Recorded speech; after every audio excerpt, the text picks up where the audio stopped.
नमस्कार साथियों, आप सभी का स्वागत है हमारे YouTube channel next step to success में। आज हमारा हिंदी का टॉपिक है अलंकार, जो कि हमारा तीसरा टॉपिक है वीडियो का।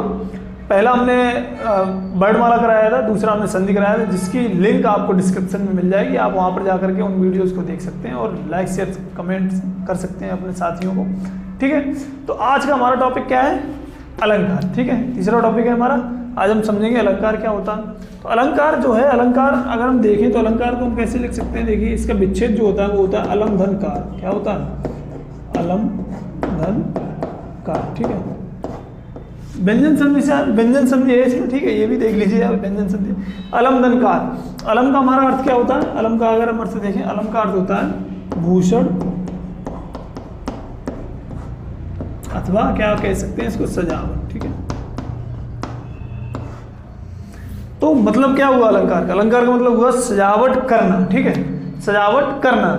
जैसे स्त्रियां अपनी आपको सजाती हैं अच्छा दिखाने के लिए, सजाती हैं, उसी प्रकार काव्य में काव्य को अच्छा प्रदर्शित करने के लिए, अलंकृत करने के लिए, अलंकृत बोल सकते हैं, अलंकृत करने के लिए, सजाने के लिए जिन तत्वों का उपयोग किया जाता है वो हमारा क्या कहलाता है? अलंकार कहलाता है। उससे जो चमत्कार उत्पन्न होता है वो हमारा क्या कहलाता है? अलंकार कहलाता है। ठीक है, तो अलंकार समझ गए आप क्या होता है? अलंकार के भेद आते हैं हम भेद पे। तो जो हमारा पहला भेद होता है, अगर हम देखें अलंकार के भेद में, हमारा भेद पहला क्या होता है? देखिए, पहला जो भेद होता है वो हमारा होता है शब्द अलंकार। क्या होता है? शब्द अलंकार। ठीक है, पहला शब्द अलंकार हो गया। दूसरा जो भेद होता है वो हमारा क्या होता है? अर्थालंकार। क्या होता है? अर्थालंकार। अर्थ के आधार पर हमारे काव्य को अलंकृत किया जाता है, यहाँ पर शब्द के आधार पर। अब शब्द अलंकार के भी कुछ भेद होते हैं। जैसे पहला भेद होता है अनुप्रास। क्या होता है? अनुप्रास। अनुप्रास अलंकार क्या होता है? जब वर्णों की उत्पत्ति बार बार हो। वर्ण यहाँ पे क्या आते हैं हमारे, एक मिनट देख लीजिए, यहाँ पे क्या आता है? वर्ण। ठीक है, वर्णों की जब उत्पत्ति होती है बार बार, तो हमारा वहाँ पर कौन सा अलंकार होता है? अनुप्रास अलंकार होता है। ठीक है, दूसरा हमारा इसका क्या है? यमक। क्या है? यमक। यमक में क्या है? इसमें आता है शब्द बार बार आता है। शब्द क्या होता है? जब शब्द की उत्पत्ति बार बार होती है तो हमारा कौन सा अलंकार होता है? यमक अलंकार होता है। ठीक है, तीसरा हमारा होता है श्लेष। कौन सा होता है? श्लेष अलंकार। ठीक है, श्लेष अलंकार में भी शब्द आता है, लेकिन एक शब्द होता है। क्या होता है? एक शब्द होता है और उसके अर्थ अलग अलग होते हैं। ठीक है, इसको गहराई समझेंगे अभी हम। पहले नोट कर लेते हैं। चौथा हमारा क्या है? वक्रोक्ति। क्या है अलंकार हमारा? वक्रोक्ति। वक्रोक्ति अलंकार। ठीक है, वक्रोक्ति अलंकार में क्या है? वक्रोक्ति अलंकार में ये होता है कि अगर हम किसी व्यक्ति को कुछ समझा रहे हैं तो हमने जो बताया वो वह जो बताया गया उसको, वह उसको समझ करके कुछ अलग ही कुछ समझ जाता है। वो उसको समझने के बजाय क्या समझ लेता है? उसको कुछ अलग ही समझ लेता है। उसमें कौन सा अलंकार होता है? वक्रोक्ति अलंकार होता है। ठीक है, पांचवा हमारा अलंकार होता है वीप्सा। कौन सा होता है? वीप्सा अलंकार। ठीक है, कौन सा होता है? वीप्सा अलंकार। इसमें शब्द बार बार आते हैं, लेकिन बहुत ही आदर के साथ शब्द बार बार उत्पत्ति होती है। शब्दों की उत्पत्ति कैसी होती है? बहुत आदर के साथ की जाती है। उसमें हमारा कौन सा अलंकार होता है?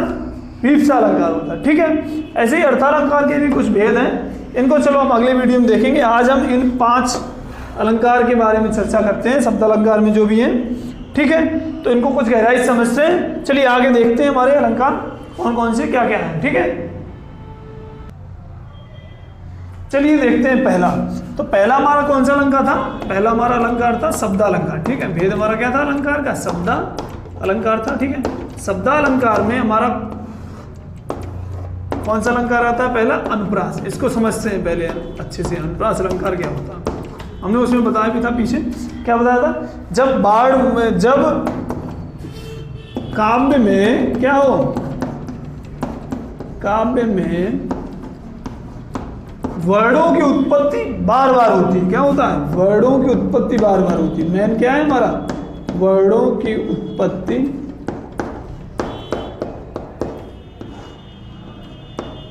उत्पत्तियाँ हम इसको कैसे, आवृत्ति, वर्डों की आवृत्ति, ठीक है, वर्डों की आवृत्ति, बार बार वर्ड आते हैं, ठीक है, वर्डों की आवृत्ति, वर्डों की आवृत्ति, ठीक है, ये अंडरलाइन कर लेना। वर्डों की आवृत्ति क्या हो, बार बार हो, बार बार हो, तो हमारा कौन सा अलंकार होता है, तो जो चमत्कार उत्पन्न होता है, तो जो चमत्कार उत्पन्न होता है काव्य में, ठीक है, चमत्कार उत्पन्न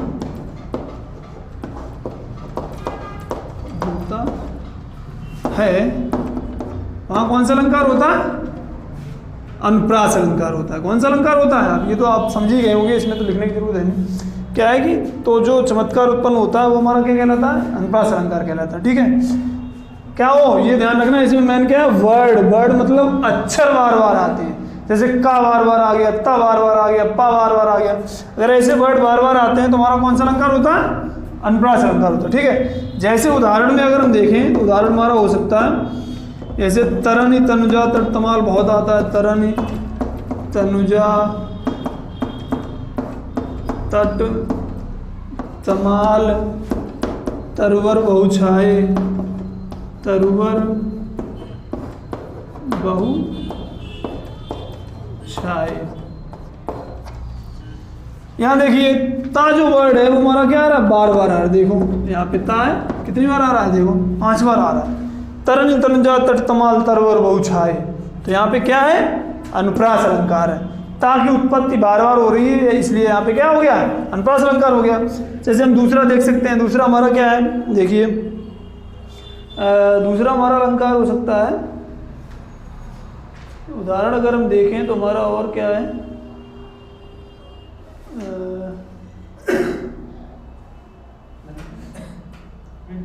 देखिए एक मिनट, क्या है हमारा, जैसे ये हो गया दूसरा, बंदो गुरुपद पदम परागा सुरच सुभाष सरस अनुरागा, ठीक है।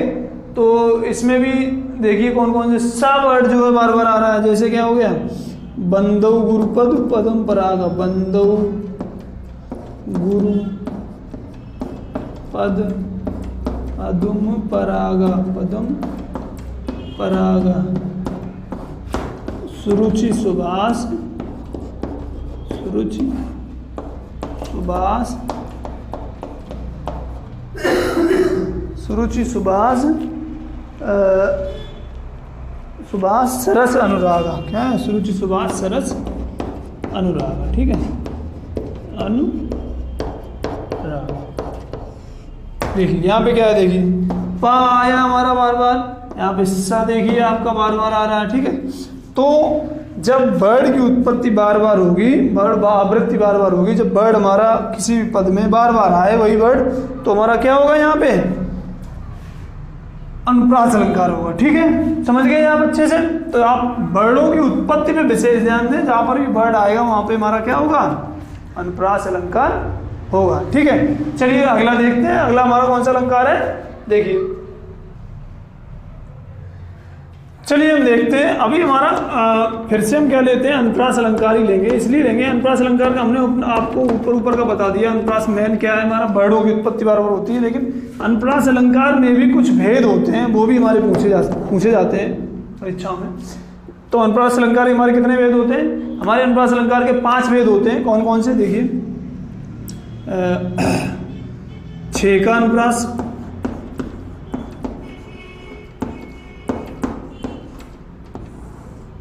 ठीक है। दूसरा हमारा होता है वृत्तीय अनुप्रास,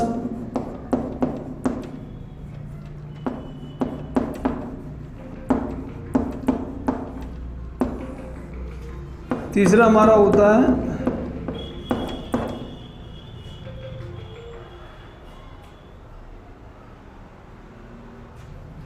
श्रुत्य अनुप्रास,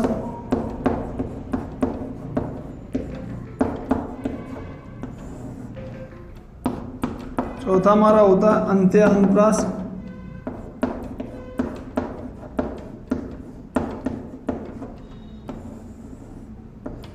और हमारा एक अंतिम होता है 5वां लाटा अनुप्रास।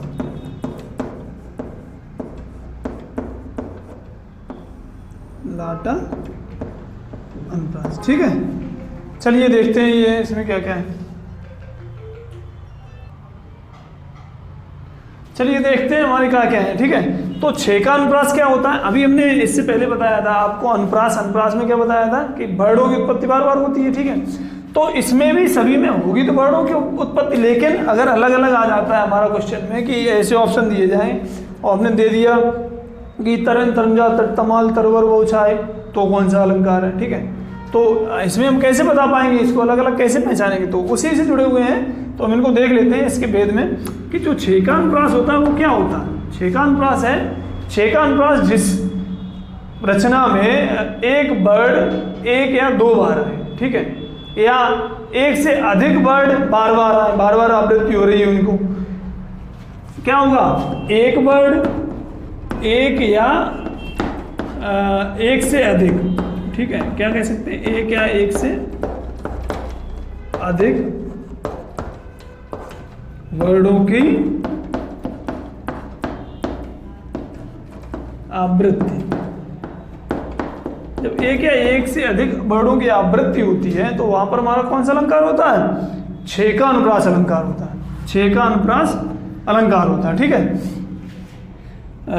जैसे हम उदाहरण ले सकते हैं, जैसे हमारा एक उदाहरण है, अमी मूरी में चूरन चारू समन सकल भव रुच परिवार। देखिए क्या है हमारा उदाहरण, देख लीजिए इसमें उदाहरण हम यहाँ समझ लेते, चलो यही समझ लेते हैं। क्या है, अमी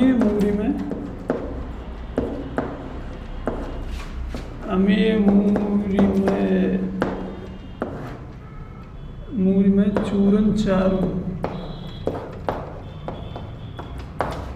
समन सकल भव रुच परिवार, समन सकल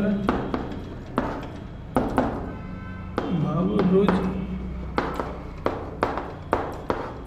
परिवार। समझिए यहाँ क्या क्या उत्पत्ति और देखिए, अमी मूरी में चूरन चारू, यहाँ पे क्या है हमारा माँ बार बार आ रहा है, देखिए माँ हमारा 2 बार आ गया, चूरन चारू चा हमारा 2 बार आ गया, समन सकल सा आ गया 2 बार। तो यहाँ पे माँ बार बार आ रहा है, जैसे माँ हो गया, माँ 2 बार हो गया इसमें, ठीक है, चा हो गया हमारा, ठीक है, सा हो गया। तो ये जो वर्ड है वो 1 से अधिक बार आ रहे हैं, और एक वर्ड 2 बार आ रहा है, 3 वर्ड है हमारे अलग अलग बार आ रहे हैं। देखिए 1 से अधिक वर्ड भी बार बार आ सकते हैं किसी भी रचना में, तो वहां पर हमारा कौन सा अलंकार होगा, 6 का अनुप्रास अलंकार होगा। ठीक है, ध्यान समझिएगा। अब आते हैं दूसरा वृत्त्यानुप्रास। वृत्त्यानुप्रास पे क्या है, एक वर्ड की उत्पत्ति, एक वर्ड की आवृत्ति अनेक बार होती है। एक वर्ड क्या आएगा, अनेक बार आएगा, एक वर्ड अनेक बार आता है, अनेक बार। जब एक वर्ड अनेक बार आएगा तो हमारा क्या होगा, वहां पे वृत्त्यानुप्रास होगा। क्या होगा, वृत्त्यानुप्रास। ठीक है, जैसे इसका उदाहरण देख लो, हमारा क्या है, उदाहरण में हम ले सकते हैं कलावती, केलिवती, कलिंदजा, एक वर्ड अनेक बार आता है। या फिर यहाँ पर हम ये और बोल सकते हैं कि 1 से अधिक वर्ड, जैसे शब्द भी हो गया, व्यंजन हो गया, जैसे कलावती, केलवती। देखिए यहाँ पे हमारा क्या है, ऐसे करके आ गया, कलावती, केलवती,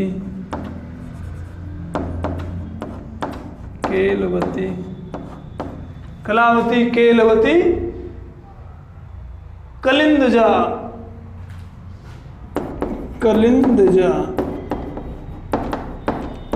देखिए कैसे यहाँ पर क्या, देखिए कल दिख रहा है। तो कल जुड़े हुए जो ऐसे शब्द भी हो सकते हैं, जुड़े हुए अक्षर हो सकते हैं, जिनका शब्द हो सकते हैं जो हमारे बार बार आते हैं। ठीक है, तो वहां पर हमारा क्या होगा, वृत्त्यानुप्रास होगा। ठीक है, समझ में आ गया। एक वर्ड है 1 से अधिक बार भी आ रहा है, देखिए का 3 बार हो गया। ठीक है, 1 से अधिक बार आ रहा है, और व्यंजन भी अलग अलग प्रकार से अधिक बार आ सकते हैं, तो वहां पर हमारा क्या होगा, वृत्त्यानुप्रास होगा। ठीक है, अब देखिए श्रुत्यानुप्रास। श्रुत्यानुप्रास क्या होता है, श्रुत्यानुप्रास देखिए हमारा क्या होता है। श्रुत्यानुप्रास में हम क्या कह सकते हैं, जो मुख के उच्चारण स्थान होते हैं, जो मुख के उच्चारण स्थान होता है, उनसे जो उन अक्षरों से, उन वर्डों से, उन व्यंजनों से जो भी हमारा क्या बनेगा, एक साम्य मिल करके एक काव्य रचना बनी होगी, उन वर्डों से मिलकर के काव्य रचना बनी हो, वो हमारी किस में आएगी? श्रुत्यानुप्रास में आएगी। किस में आएगी? श्रुत्यानुप्रास में। उच्चारण स्थान वाले जो वर्ड हैं, उच्चारण स्थान वाले वर्डों का समूह बोल सकते हैं। ठीक है, समूह भी बोल सकते हैं। ठीक है, हमारे कौन से होते हैं उच्चारण स्थान वालों में? सभी को उच्चारण स्थान कौन कौन से होते हैं? उच्चारण स्थान वाले वर्ड कौन कौन से हो सकते हैं? क वर्ग होगा हमारा, च वर्ग होगा, ट वर्ग होगा, त वर्ग होगा, प वर्ग होगा। ठीक है, इनसे जो जैसे का खा गा घा, च छ जा जा, टा टा टा टा डा डा डा, ता ता दा ना, पापा बाबा माँ, ये जो वर्ड हैं, इनसे अगर कोई समूह से कोई रचना बनी हुई है तो उसमें हमारा क्या होगा? श्रुत्यानुप्रास होगा। ठीक है, जैसे हम उदाहरण के तौर पर ले सकते हैं, हमारा क्या उदाहरण देखिए, पाप प्रहार प्रकट कई सोई, पाप प्रहार प्रकट, पाप प्रहार प्रकट कई सोई, कई सोई, पाप प्रहार प्रकट कई सोई, भरी क्रोध जल जाई न कोई, भरी क्रोध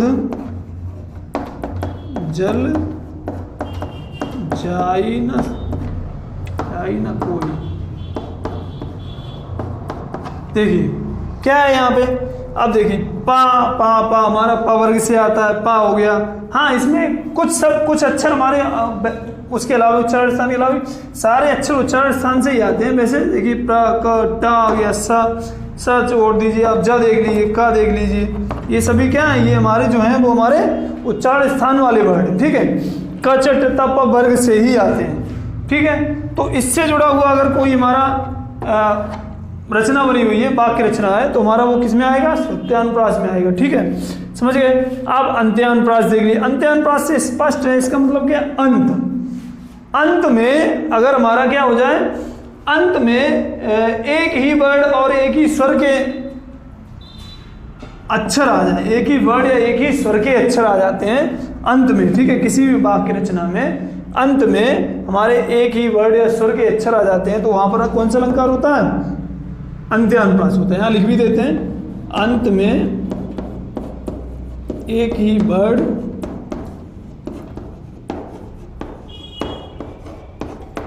या स्वर आ जाए, अंत में एक ही वर्ड या स्वर आ जाए, तो वहां पर हमारा कौन सा अलंकार होगा?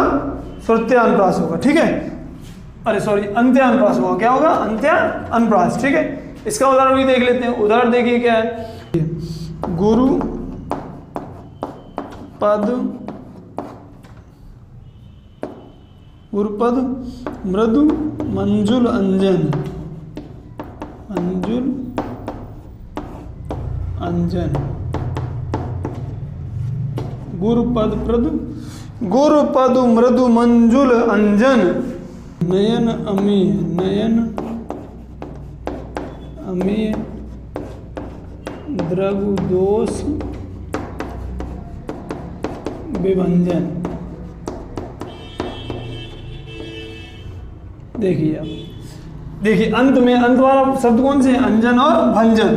तो इसमें अंजन देखिए वही शब्द यहाँ पर आ रहा है, वही शब्द की आवृत्ति हमारी इसमें हो रही है। यहाँ पे हाँ गुरुपद है। ठीक है, गुरुपद मृदु अंजुल अंजन नयन अमीय द्रग दोष विभंजन। तो अंत में वही वर्ड या स्वर की आवृत्ति हो रही है। ठीक है, स्वर स्वर आ रहा है हमारा। ठीक है, वर्ड हमारा, तो जब ये एक जैसे उत्पत्ति होती है तो हमारे पे वहाँ पे कौन सा हमारा अलंकार हो गया? अंत्यानुप्रास होगा। ठीक है, क्या अनुप्रास होगा? अंत्यानुप्रास। अब देख लेते हैं अंत्य हमारा क्या है? लाटानुप्रास। लाटानुप्रास का मतलब क्या है समझिए। लाट मतलब क्या होता है? लाट मतलब होता है समूह। किसी चीज का क्या होता है? समूह। जैसे हम बोलते हैं इसकी लौट आ गई। ठीक है, मतलब क्या है हमारा? समूह से मतलब है इसका। ठीक है, तो इसका मतलब क्या है देख लीजिए। लाटानुप्रास में लाट में मतलब उसी समूह में पूरा जो वर्णों का समूह होगा, जो शब्दों का समूह होगा, उसी की आवृत्ति दोबारा से होगी। ज़्यादा से ज़्यादा शब्दों की क्या होगी? आवृत्ति दोबारा से होगी। ठीक है, वाक्य में तो वो हमारा किस में आएगा, लाटा अनुप्रास में आएगा। समूह की आवृत्तियों, आवृत्तियों, ठीक है, तुम्हारा क्या आएगा वो लाटा अनुप्रास में, ठीक है, समझ लीजिए। तो लाटा अनुप्रास का जैसे क्या है वेद, उदाहरण क्या है, उदाहरण देखिए, उदाहरण हमारा है यहाँ पे देखिए, बहुत अच्छा उदाहरण है, सुना भी होगा। पूत सपूत तो का धन संचय, पूत सपूत तो का धन संचय, और पूत कपूत तो का धन संचय, का धन संचय, ठीक है। ये हमारा उदाहरण, ये बहुत अच्छा उदाहरण देखिए। पूत सपूत तो का धन संचय, पूत कपूत तो का धन संचय, मतलब क्या है, अगर पूत जो पुत्र है वो हमारा अगर सपूत है अच्छा निकल गया तो धन संचय करने की आवश्यकता नहीं पड़ेगी हमें, ठीक है। और पूत कपूत तो का धन संचय, अगर पुत्र जो है वो क्या नाकारा बेकार नालायक निकल गया तो हमारा क्या होगा, तब धन संचय करके क्या फायदा, वो हमारा सब धन उड़ा देगा। तो देखिए पूरा पूरा लौट के आ गया, पूत तो का धन संचय, देखिए का धन संचय पूत, पूरा क्या हुआ देखिए यहाँ सपूत पूत, तो पूरा पूरा लौट का लौट, शब्दों का जो बाकी का जो लौट है समूह है वो हमारा क्या है, उसकी आवृत्ति हो रही है बार बार, ठीक है। तो ये हमारा किस में आएगा, लाटा अनुप्रास में आएगा, किस में आएगा, लाटा अनुप्रास में, ठीक है। तो जो हमारा उदाहरण है वो आपको देख लीजिए, पूत सपूत तो का धन संचय, पूत कपूत तो का धन संचय, ठीक है। चलिए अब देखते हैं हमारा दूसरा वेद क्या है। चलिए देखते हैं दूसरा वेद, शब्दालंकार में दूसरा वेद हमारा कौन सा बताया था हमने, कौन सा बताया था, यमक अलंकार, ठीक है, यमक अलंकार। तो यमक अलंकार आप समझ लीजिए हमारा क्या है, ये हमारा किसका वेद है, शब्दालंकार का वेद है, ठीक है, याद रखना। दूसरा है यमक अलंकार। यमक अलंकार क्या होता है, जब किसी शब्द की आवृत्ति एक से अधिक बार होती है और उसका अर्थ भिन्न भिन्न होता है, अर्थ एक सा नहीं रहता, क्या होता है, अर्थ भिन्न भिन्न होता है, शब्द का अर्थ भिन्न भिन्न होता है और शब्द एक से अधिक बार आए तो हमारा कौन सा अलंकार होगा, यमक अलंकार होगा, ठीक है। जैसे यहाँ पर हम लिख भी देते हैं, एक शब्द एक से अधिक बार आए, ऐसे एक शब्द, या ऐसे ही लिख लेते हैं, शब्द की आवृत्ति बार बार हो, ठीक है, क्या होगा हमारा, शब्द की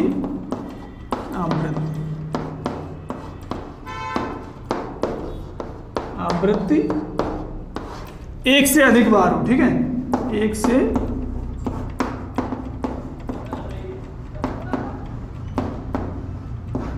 अधिक बार हो, और क्या था इसमें, और हर बार अर्थ उसका भिन्न हो, हर बार अर्थ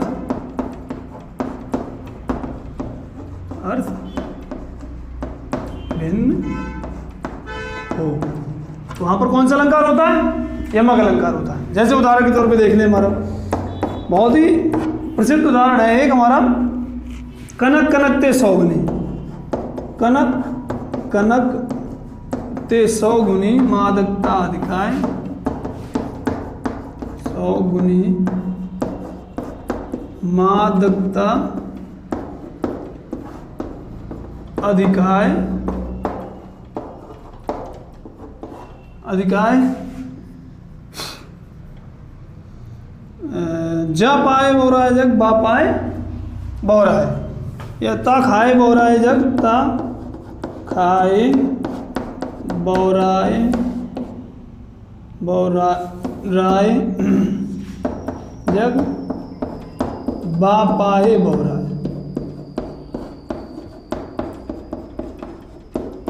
समझ लीजिए, देखिए यहाँ पे कनक कनक दो बार आ रहा है, ठीक है, लेकिन इनका अर्थ अलग अलग है। कैसे, देखिए कनक पहले का अर्थ हमारा क्या है, धतूरा, क्या है, धतूरा, ठीक है, और यहाँ पर दूसरे कनक का अर्थ क्या है, सोना, क्या है, सोना। समझ लीजिए, आगे पीछे भी हो सकते हैं, कोई दिक्कत नहीं।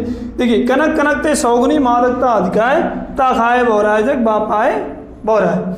देखिए कनक का मतलब है धतूरा, इससे क्या संबंध है, धतूरा खाए, जब भी कोई व्यक्ति धतूरा खा लेता है तो क्या हो जाता है, पागल हो जाता है, तो यहाँ पर इसके लिए कनक का अर्थ क्या है? धतूरा। और बा पाए बोरा है, जब कोई व्यक्ति सोना पा लेता है तो भी क्या हो जाता है? वो पागल सा हो जाता है। इसलिए दूसरे कनक का अर्थ क्या है हमारा? सोना।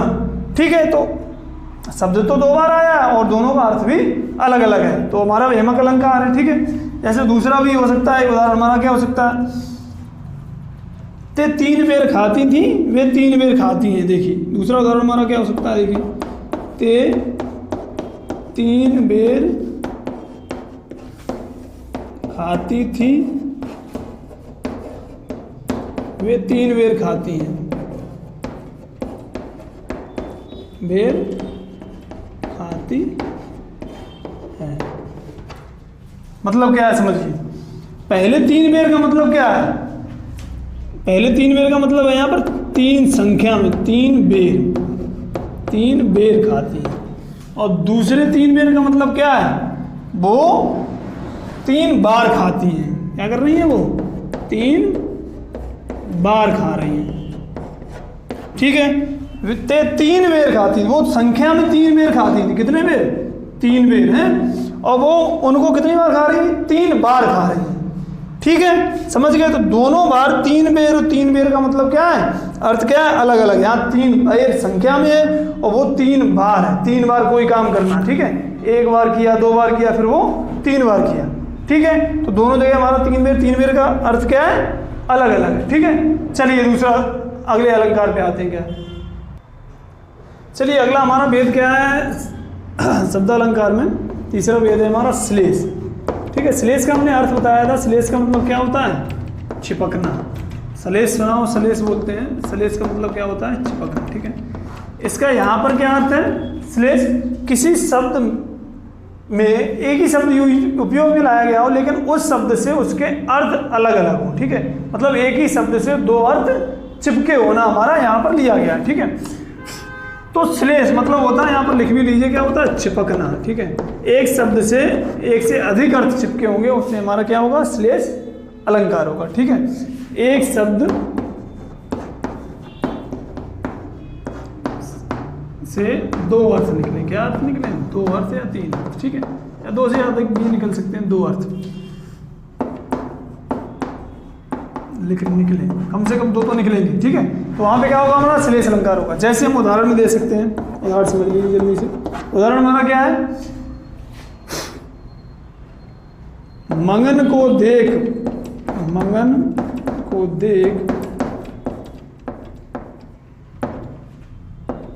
मंगन को देख, पट देत बार बार, पट देत बार बार। समझिए आप इसको क्या है? यहाँ पर पट है, पट के 2 अर्थ हैं। पट के क्या है? 2 अर्थ हैं। देखिए पहला पट, पट मतलब होता है, पहले इसमें अर्थ लिया गया वस्त्र, और दूसरा हमारा पट लिया है किवाड़ से। किससे लिया? किवाड़ से। कैसे? ये समझिए क्या है? मंगन मतलब यहाँ पे पहले लेते हैं मांगने वाले से। अगर कोई मांगने वाला बार बार आ रहा है, उसको क्या कर रहा है? वो वस्त्र बार बार दे रहा है। ठीक है, तो मंगन को देख, पट देत बार बार। मंगन आया, उसे पट वस्त्र दे दिया, बार बार दे दिया। ठीक है, दूसरा पट का अर्थ है किवाड़। मंगन को ही देख रहा है, लेकिन वो क्या कर रहा है? अब वो किवाड़ बार बार बंद कर दे रहा है। उसको देख करके क्या कर रहा है? किवाड़ को बंद कर दे रहा है। मंगन को देख, फिर मांगने वाले को देख करके वो क्या कर दे रहा है? किवाड़ बार बार बंद कर दे रहा है। बार बार आ रहा है, वो बार बार उसको बंद कर दे रहा है। तो यहाँ पर पट के कितने अर्थ हैं? 2 अर्थ निकले। तो यहाँ पे जो है कौन सा अलंकार हुआ? श्लेष अलंकार हुआ। एक और हमारा आता है रहमत पानी राखिए बिन पानी सब सून, पानी गए ना उबरे मोती मानुष चून। ठीक है, तो यहाँ पे पानी जो है, पानी 3 बार शब्द आया है, और इन तीनों में अलग अलग अर्थ क्या है? पहले पानी का अर्थ है हमारा मोती, दूसरे पानी का मानुष, और तीसरे पानी का है चून। ठीक है, मोती मानुष चून। अंत में बताया भी है रहमत दास ने कि रहमत पानी राखिए बिन पानी सब सून, पानी गए ना उबरे मोती मानुष चून। ठीक है, समझ गए? तो ये उदाहरण हमारे हैं। ठीक है, चलिए हम अगले उदाहरण को अगले वेद देखते हैं। हमारा अगला वेद कौन सा है? ठीक, चलिए देखते हैं चौथा वेद। चौथा वेद हमारा क्या है? वक्रोक्ति अलंकार। ठीक है, वक्रोक्ति अलंकार में हमने क्या बताया था? जब कोई बात किसी एक आशय से कही जाती है, ठीक है, लेकिन जो सुनने वाला है वो क्या करता है, उसको किसी और अर्थ में ले जाता है। ठीक है, जब कोई बात किसी और अर्थ से बोली जाती है और सुनने वाला उसको किसी और अन्य अर्थ में ले जाए तो वहाँ पे हमारा कौन सा अलंकार होगा, वक्रोक्ति अलंकार होगा। जैसे उदाहरण से समझिए आप, जैसे यहाँ कहा गया को तुम है घनश्याम तो बरसों कित जाए, नहीं मनमोहन है प्रिय फिर क्यों पकड़त पाए। मतलब को तुम, पहले पूछा को तुम है घनश्याम तो बरसों कित जाए, मतलब घनश्याम क्या समझा है इन्होंने, पहले इन्होंने जो कहा था तो बरसों कित जाए, बरसों मतलब बरसने के लिए, घनश्याम को समझा बादल। ठीक है, घन अगर है बादल है तो कहीं और जाकर के बरसे जाकर के, लेकिन इन्होंने क्या समझा, नहीं मनमोहन है प्रिय, क्या है वो, नहीं मनमोहन है प्रिय, मतलब श्री कृष्ण जी हैं फिर क्यों पकड़ते पाए, फिर उनके पैर क्यों पकड़ रही हो। यहाँ बरसने के ऊपर बात कही गई थी, लेकिन यहाँ पर कुछ और ही अर्थ लगा लिया गया है। ठीक है, तो यहाँ पर हमारा कौन सा अलंकार है, वक्रोक्ति अलंकार है। ठीक है, चलिए अगला देख रहे हैं हमारा क्या अलंकार है। अगला वेद हमारा कौन सा, वीप्सा अलंकार। ठीक है, वीप्सा अलंकार क्या होता है हमने बताया। वीप्सा अलंकार हमारा क्या है, जब एक ही शब्द की आवृत्ति तो बार बार हो लेकिन बहुत ही आदर के साथ बोला जाए। ठीक है, जब बहुत ही आदर के साथ शब्द की आवृत्ति होती है, बार बार शब्द की आवृत्ति होती है तो हमारा क्या होता है, वहाँ पर वीप्सा अलंकार होता है। ठीक है, लिख लीजिए यहाँ पे, आदर के साथ शब्द की आवृत्ति हो, आदर के साथ शब्द की आवृत्ति हो,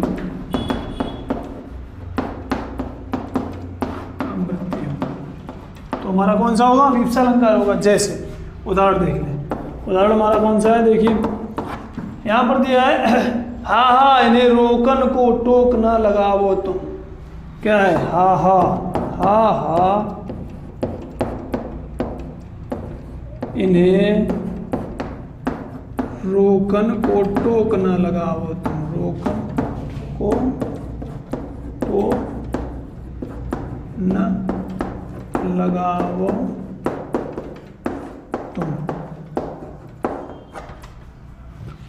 यहाँ पर हा क्या आया है, हा बार बार आया है, देखिए हा हा इन्हें रोकन को टोक न लगावो तुम। तो यहाँ पर जो हमारी गोपियाँ हैं वो श्री कृष्ण जी की विरह में बोल रही हैं, तो ये बहुत ही विरह के साथ आदर के साथ बोल रही हैं, हा हा दो बार, इसीलिए इसमें कौन सा अलंकार आ रहा है, हमारा वीप्सा अलंकार आ रहा है। ठीक है, चलिए अगला जो भेद है हमारा शब्द अर्थालंकार वाला, अर्थालंकार हम अगले वीडियो में पूरा करेंगे। ठीक है, चलिए आज के लिए इतना ही, धन्यवाद।